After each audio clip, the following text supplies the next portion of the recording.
Here's the inspection for Elegoo Neptune 4 Max. The first step is to connect the monitor and to power that on. While this is being powered on, we want to make sure the print head is connected, because this model requires the thermistor reading in order to boot successfully. In the meanwhile, this 3D printer is taking 1 full minute to boot up. We can take advantage of the waiting to inspect the U-frame. The first thing we want to check would be the pins on the stepper motors. They need to be straight without being bent. And it's normal that this is a little wobbly on this and on here. It is supposed to be wobbly, not supposed to be stout or anything.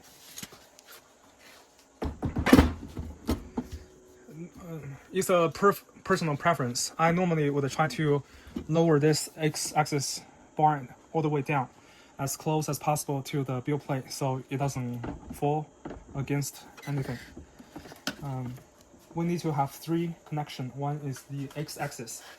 It's right down here. The 4th generation doesn't have the limit switch here. It's hollow. And we connect a rear stepper motor on here, and another one on the other side. One, and the second one on the other side.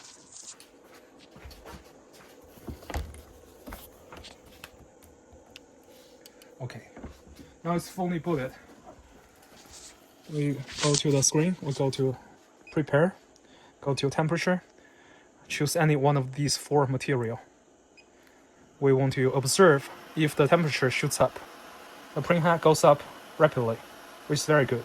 And we just want to see the temperature going up by 1 or 2 degrees for the heat bed.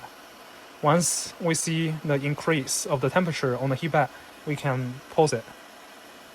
And we just leave the print head on. And while it's heating the print head, we can do a homing test. The 4th generation of Neptune learns its limit by detecting the surge of the voltage on the bumping of the axis. The axis is the same, it relies on the metal detection. This Z-axis has to be triggered twice in order to successfully exit the homing menu. Okay, so we have test 1, test 2, and now it's 200 degrees, so we can come to the extrusion test. A small little trick whenever it comes to feeding the filament into the print head, because the 4th gen of Neptune is direct drive, so if we still use a angle at 45 degrees, that will cause a problem.